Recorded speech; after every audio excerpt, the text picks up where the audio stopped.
All right. We've got people starting to trickle in here. While we give everybody time to join, let's have you drop where you're calling in from or where you're joining us from, and see where all we have everybody. We've had a lot of people from all over the world in sessions that I've hosted here recently. Yeah, that's nice. It's probably not so easy of a time for people in Europe, but that's cool. Yeah, yeah. I guess I can go first. I'm Kevin. I'm the speaker for today, and I'm calling from San Francisco, West Coast. Awesome. Yeah. I am Jason Hubbard. I am COO here at Rev Genius, as well as on tap for webinar fill-in on things. So I'm here introducing Kevin as the host and subject matter expert today. But yeah, is everything as hot there as it is here? No, no, that actually it's a little bit warmer than it typically is. But when there was this whole like heat dome that happened a few weeks ago, it was like 60 degrees and like foggy in San Francisco, which is pretty typical for us. So yeah, it's Yeah, nice weather right now. it was always so strange for me. I used to be out there, like every other month when I was doing when I was with Cirrus Insight, we were Salesforce integration, and so yeah, like over a third of our customer base was in the Valley, so I was out there all the time, and it was always so weird to me. I go out in like late September, October, and it's like the hottest of the year, and I'm going out Right. there like packed for like, oh hey, it's getting into fall, it's going to be chilly. It's like nope, nope, not in San Francisco. Yeah, yeah. We had the late summer. There's been times when it's been like 100 or not 100, but 90 degrees in late October, and people are like, "What is going on here?" Anyway, Yeah, it's really weird and bizarre. But all right, all right. well, I'm gonna get this kicked off for you, Kevin, and then I'll hand it over to you. But thanks everybody for joining today. We're here with Kevin White, head of marketing with Common Room, and he's talking about something that's very near and dear to my heart, having spent most of my career in demand gen and marketing. And so this is part one of Signal School, selecting the right buying signals. And so I'm really excited to see this myself and hear what you're going to be talking about, Kevin. But I'll hand that over to you. I'll go backstage. Let me know if you need anything from me, but you got it from here, man. Cool. Should be good to go. I'm good to drive. Thanks so much for the intro, Jason, and for Rev Genius for having me. I'm Kevin. I lead both the marketing and SDR team at Common Room. And this is the first part of Signal School, which is all about signal selection or finding the right buying signals to start acting on. I guess since it's school, it makes me kind of like a professor or teacher, but hopefully it'll be more like the fun kind of professor that you enjoy learning from and not the boring kind. So let's see, we got a lot to cover, and we even have like some hands-on demo type of work that I can walk through. So it's going to be a fun session, and let's get into it. Let's see here. Can I drive? There we go. Okay. So the first thing I like to start with is to kind of set up the why of everything. And I call this kind of like the NASCAR. People have their NASCAR logo slides. This is like the NASCAR slide of doom. And I'm guessing we've all been kind of like impacted by some of these go-to-market headwinds, like the predictable revenue playbook no longer being effective. Go-to-market efficiency is measured by the magic number is at an all-time low. Yet like that's efficiency is what is being rewarded by investors. Apparently, according to Gartner, 75% of people don't even want to talk to us. 18% of reps are hitting a quota, aren't hitting quota. 18% of reps are hitting quota means 82% aren't. And then layoffs are abound, so it makes it hard for us to sell seats, let alone to expand into accounts. I realize I'm starting off with a huge bummer here, but the TLDR is that we're expected to do a lot and out there as a go-to-market person or a go-to-market leader. And I feel like this kind of sums up my sentiment around this is like we're all expected to do more with less. And I definitely know that I'm feeling like that. And so I'm here to make the case that taking a signals-based approach to your go-to-market strategy is one way and one very effective way to do more with less. I like to define what we're talking about here. So what exactly do we mean by taking a signals-based approach? And I jotted down my definition here, which is capturing buying signals left via trackable digital touch points or breadcrumbs to identify, this is key here, to identify the people and accounts who are in market and then using those same buying signals or digital breadcrumbs to take action, and then using the context from the signals themselves. And if we're able to do that, it brings us to this kind of like holy grail of go-to-market, which is the ability to reach the right person with the right message at the right time. I feel like this has been promised a lot, and signals are a way to do that. Before jumping into the actual signal selection process and workflows, I just wanted to share a simple framework that I always use and that will help us kind of like frame how to do more with less using signals. I call it, I usually call this marketing is easy, but we can apply the same kind of rules to go-to-market. So go-to-marketing strategy is easy. At least the concept about how we go to market is easy. So when you distill down our approach here, we're really just doing two things. And this simple Venn diagram helps explain that. So on the left-hand side here is the first circle in the Venn diagram. We're identifying our audience. And then the right-hand side is we're creating an offer, crafting an offer, and putting an offer in front of that audience. So go-to-market approach and go-to-market strategy is super simple. And where we get really strong performance in people taking action, or booking a meeting, or doing some sort of action that we want them to, is when this audience and offer overlap happens. In a few examples of that, I've documented here. So let's see. And this also shows that how signals can kind of help inform both our audience and the offer. You wanted to say author, but it's offer. So let's go through a few of these examples to show what I mean. So this first row here with the signal, someone connects with a sales rep, or someone connects with a sales rep of a competitor, or the CEO of that competitor on LinkedIn. Our audience here is that signal is captured, and that person is in your ideal customer persona. And these all have some sort of criteria to them, so we don't want to waste time like just following up with every single person from every single signal. Like the audience filter and criteria there matters a lot. So how does this signal inform or offer? So if you're a sales rep or an SDR, or even in marketing, you can send them some sort of connect request. And then along with that connect request, you can send them a customer story or on why they chose you over the competition, or maybe like a comparison sheet. And that alignment of signal plus audience and the offer would tend to perform pretty well, because you have the context of what's going on in the user's mind. Let's go through a few more of these. So the next signal is someone hits your terms of service page, and they're from a qualified account. An offer you could send to them or put in front of them is maybe send them a security overview or a processor list to the champion or gatekeeper, whoever's in the mix for that deal.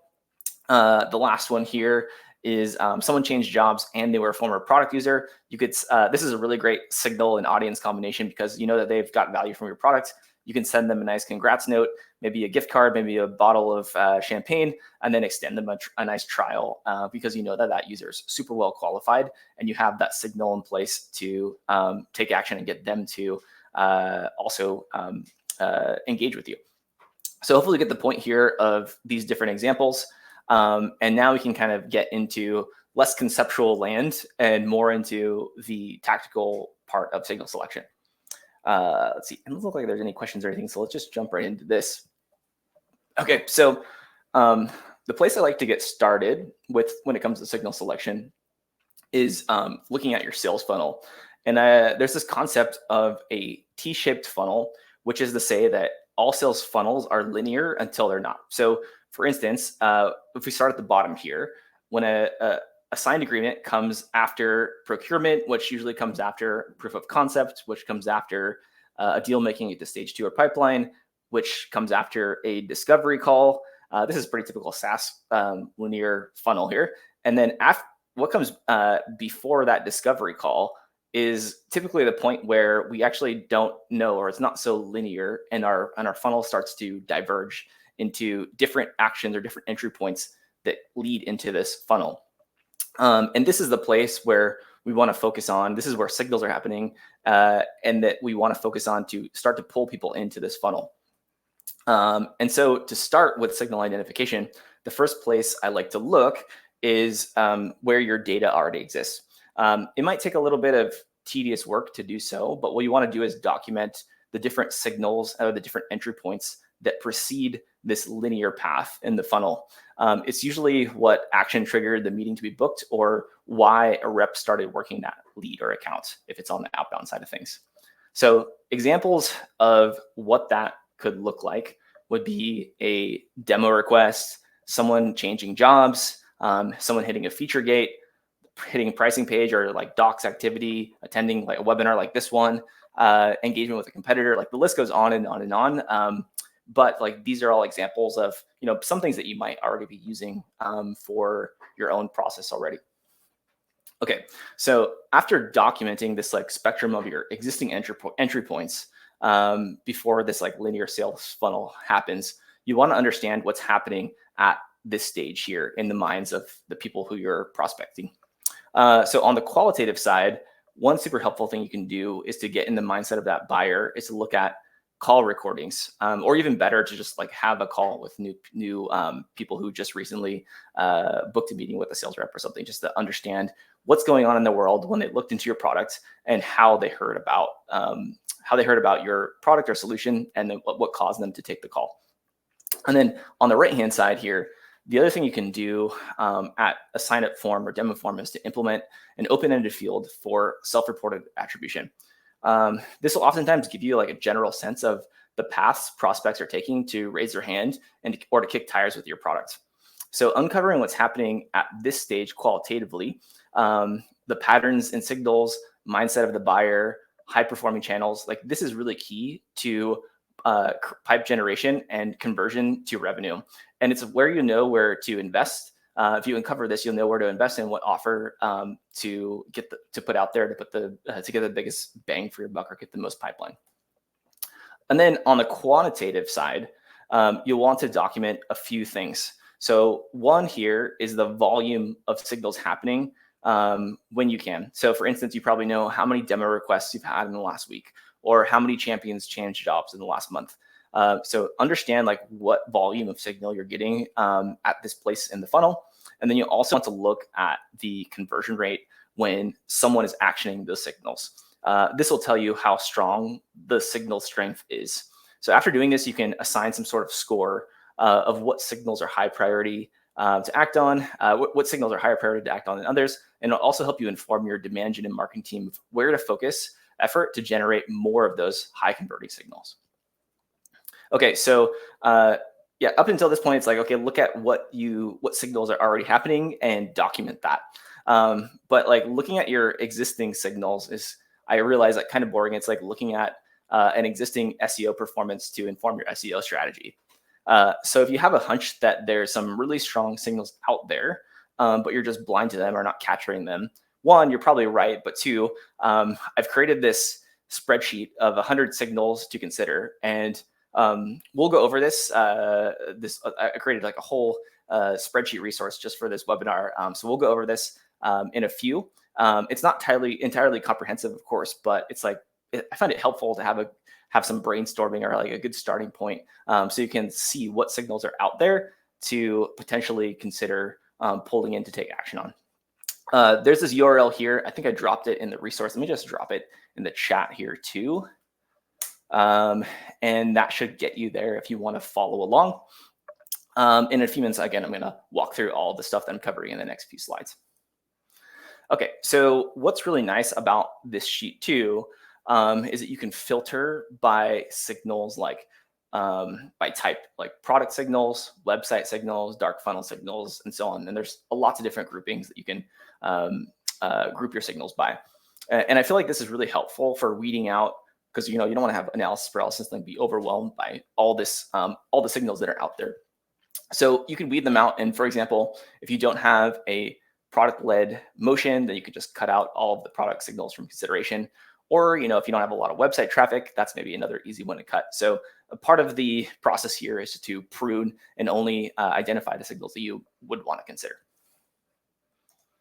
Okay, next slide here. Okay, so on that same spreadsheet in a different tab, and again, don't be overwhelmed here. We'll walk through it slowly in person, but you'll see that there's a tab to see all the signals with the ability to filter by type and also to select which of those signals are applicable for your own use case. And you want to narrow down to say like a dozen or so of these signals that you think are, the best for you to consider. And then we'll want to start to map out those signals by 2 dimensions. I kind of like hinted at this before with volume and conversion. So dimension 1, we'll want to include some sort of propensity score. And this is a proxy of the likelihood that actioning that signal would convert to a meeting booked or pipeline or whatever the next stage in your funnel is. And then dimension 2 is a volume approximation. So that is like how frequently do you see or do you forecast seeing these signals occurring? And with both of these dimensions estimated in the spreadsheet, you can start to chart them on a graph. And again, like this functionality is built into the resource, so you don't have to like build all of this right now, and I'll show you how it works. Okay, so one interesting finding in running this exercise many times is that as a general rule of thumb, the higher the propensity to buy, typically the lower the volume of signal you'll see. And so this all makes sense. Like this is a chart that kind of shows both volume and conversion on the right here. So the green bar here is conversion. The purple bar here is volume. And on the right-hand side of the spectrum, you can see things like, demo requests have a really high conversion to next stage in the funnel, but a super low volume. And at the low end, we have just like cold outbound, which is practically an infinite volume, but also a really, really low conversion rate. Okay, and then the place I often suggest that folks get started is in this yellow zone here, and specifically to look for the high propensity, high volume anomalies that are in this cohort. One interesting finding in this is that the higher the propensity to buy, the lower the effort of personalization or effort needed because the intent is so high. So that's kind of why this area here to the right where we'd have the highest propensity to buy is grayed out. So for example, like when someone raises their hand for a demo request, one, you probably already are addressing that signal. And two, it's probably okay if it's just fully automated. Like that's what tools like Chili Piper are booked for. Someone can fill out a form and then just automatically book time with the salesperson. You don't need any human intervention. And it's just in this kind of like area to the left here where there needs to be more human review. Cool. So with signals selected here, and again, I'm going to go over this, you can jump to the next tab on the right, and you'll be able to quickly visualize where the signals you selected that are applicable land on this map here. So what that ends up looking like is this in the actual spreadsheet. So this is like a visualization of like, okay, here's all the signals that I want to consider, and like here's where I would want to get started. So the signals in this top right quadrant are probably your best bet for getting started. And again, like this is anecdotal data or data that is not your own use case. So like take this with a grain of salt. Like these aren't the signals that you should be using. It's more just for illustrative purposes. Once you go through this exercise where you map your propensity score and volume that is particular to your own use case, then you'll actually start to see like where your signals or your forecast of signals would apply in this visualization. Okay, and then anything on in this top right quadrant should be safe to start experimenting with and start operationalizing. And then but like just be safe, I created this calculator that will also give you the minimum viable conversion rate to action a signal. So essentially, this is just back of napkin math, working from your pipeline targets to the constraint of how many contacts or accounts can be actioned per rep per month. And so you'll get to some sort of like threshold of like, okay, if my reps are going to reach out to 1,000 accounts per month or 300 accounts per month, then we need to have for every account that they reach out to needs to hit a 5.3% conversion to the next step in order for that signal to be one that we want to operationalize and have that team work. So this is a nice way of like setting that bar of like, okay, we have all these signals. Like, do we want to action these ones that are on the low converting side? Probably not. Like, let's set a criteria here for which signals we actually want to start operationalizing and working through. Cool. So now is time for me to actually like go into these spreadsheets that I've been talking about. And it'll be fun. We'll work through them together, and I can kind of walk through what was going on in my mind when building them, and we can do Q&A as well. So I'm going to look to see, oh, requested access. Oh, you should have, let me do this real quick. Let's do this. Looks like people don't have access. So I'm going to say share. Yeah, my bad. Let's say anyone with a link. Done. Okay. Hopefully everyone can follow along now. Sorry about that. That is my bad. Okay. So let's do this real quick. I can see that I'm sharing my screen. Great. So a few things here. So this is our spreadsheet of 100 different signals that you can consider for your own use case. A few things to call out here is that on this left-hand side is just like a description of the signal, or like the name of the signal. Right here will tell you kind of like a bit about why you would action that signal, or what's going on in the prospect's mind for that signal. We also have like this categorization here. So one, you should be able to make a copy of this and just kind of modify it to your liking. Looks like I didn't include a way to filter, but you can just do this filter, and then you should be able to sort by any of these different types of metadata here. So you can sort by signal strength, you can sort by the type of signal, what channel that signal happens on, and then maybe like what funnel stage. And then for some of these, we have signal guides, and this will link you to the Common Room website. It'll tell you a lot more about this signal, like why it matters, what to do. There's templates here for that you can use for outbound to hand over your team. So try to make this one thing, like one comprehensive resource that you can do for all sorts of signal actioning and selection and all that stuff. Let's see, is there anything else I want to highlight on this tab in particular? Oh, there's playbooks here too. So on top of these signal guides, there's playbooks that you can, and this is a little bit like Common Room centric. So apologies for making it too, I don't want to be selling Common Room too much, but we have these playbooks here, so you can follow along of like, okay, if you're going to use this in Common Room, here's like step-by-step plays to take action on these signals. Okay, so that's the first tab. The second tab here is kind of a more nice version of categorization of all of these things. It's probably like this column here and this column here as well. And so we created this infographic here that you can just, it's also linked here as well. And you can kind of get a like more easier view to see like, okay, what are all the signals in these different types of categories that we can potentially action.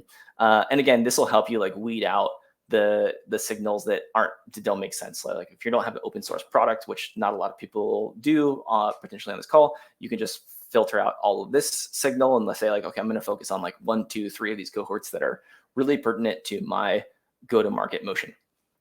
Okay. Next tab is also this a different type of aggregation of the first 100 signals tab, but now it has this is kind of like a worksheet for yourself. So it has a few things. One is just like the signal name. And then the other two things are what we want to use for plotting out our signals onto a chart visualization. And so this is what I suggest here is not to like go through, there's like 100 or 90-ish something signals here.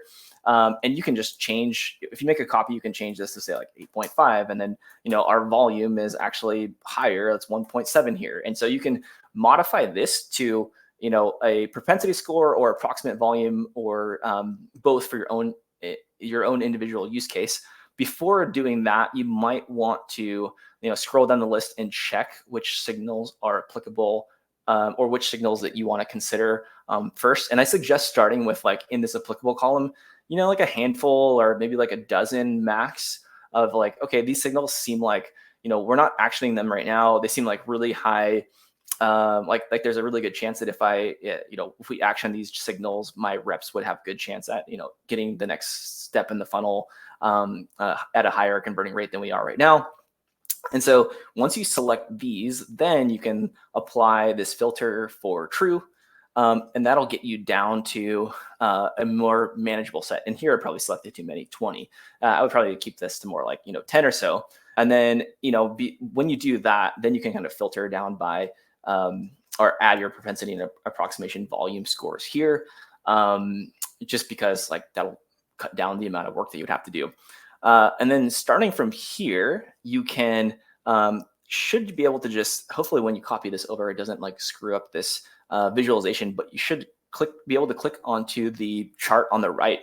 And then this will map out the signals in this tab by propensity score and volume. So we have volume here on this axis and the propensity score on this axis. So again, like this, anything falling in this like top right quadrant here should give you the signals that you'd want to prioritize first. And so one caveat to that is that sometimes some signals are harder to capture than others. So if you if you can't capture like competitive follows super easily, or like you don't have something like a website tracking tool on your site, and it's going to take you to go through like engineering and other teams to get that done, you might want to go to the next like easiest signal. Well, this at least gives you like a prioritization map of like where to get started, and just at least some inspiration for how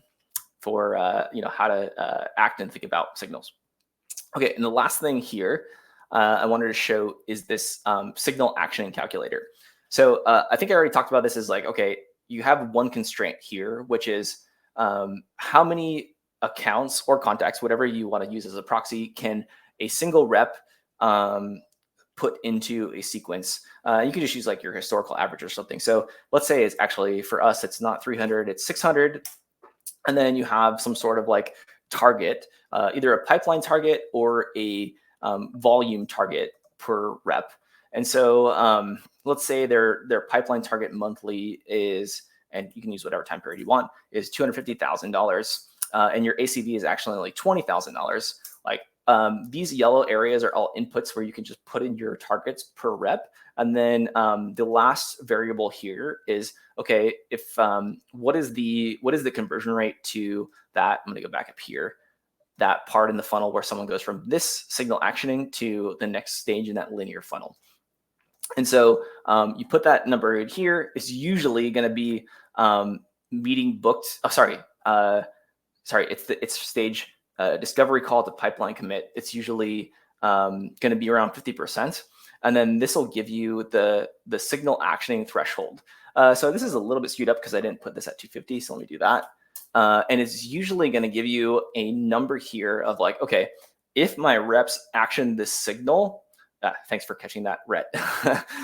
If my reps action this signal, it needs to have a conversion rate to meeting from this stage to this of at least 4.7%. Otherwise, it's going to be a waste of time, and not a waste of time. It's just going to be inefficient, and we need our reps to hit this minimum threshold here. And so this is the number that you want to look for in signals when you're actually evaluating them, to make sure that, if someone's actioning this, they're at least for, this percentage. But hopefully, and usually with signals, it should be a lot higher.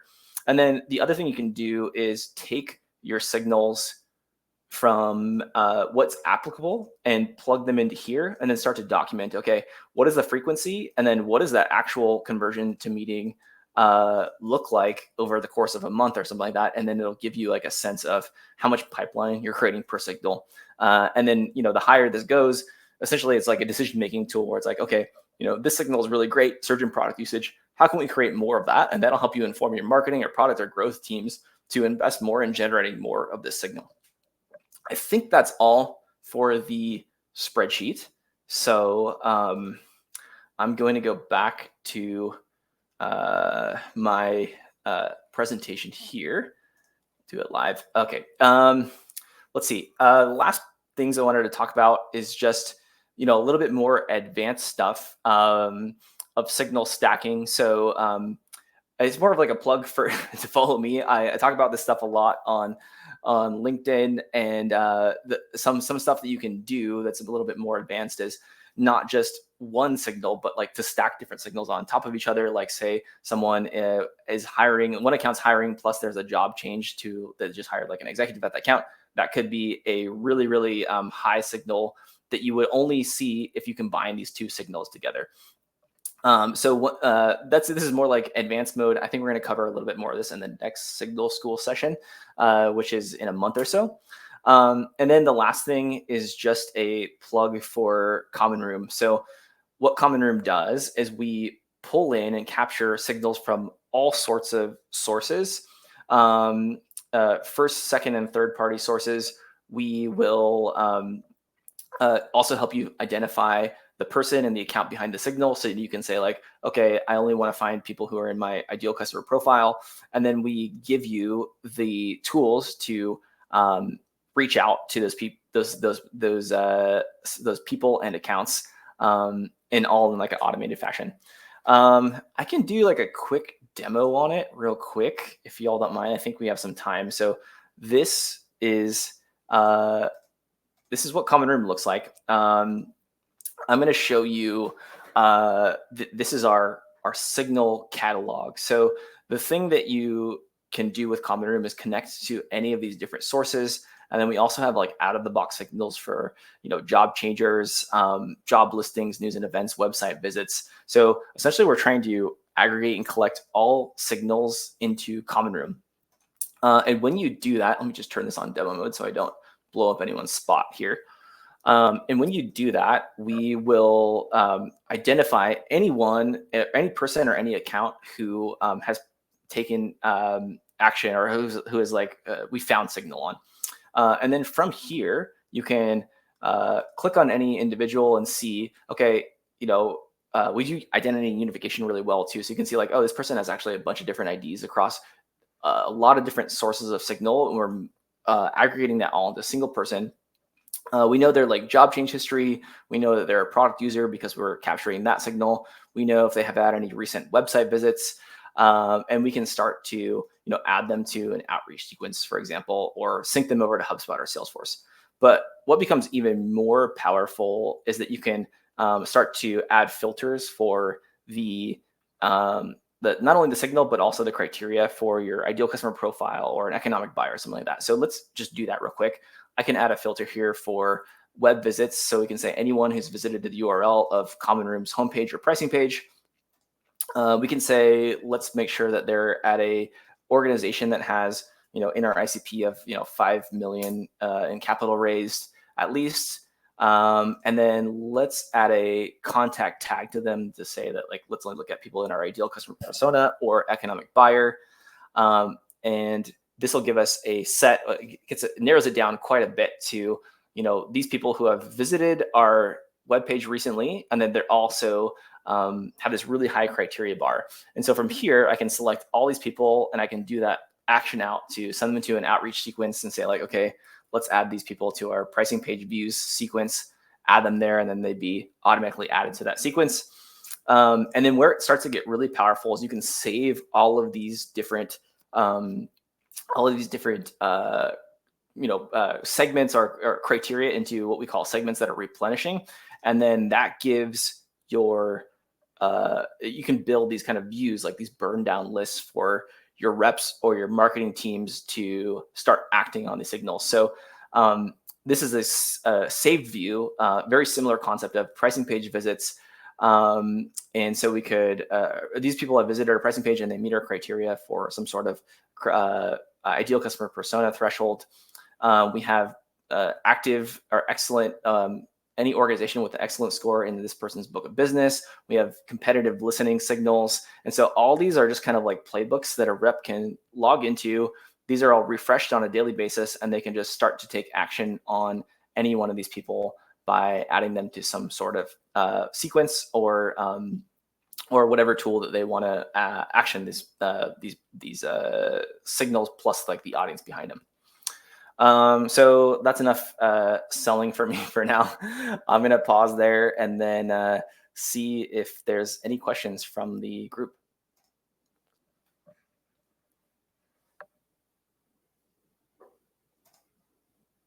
Q&A, nothing. No?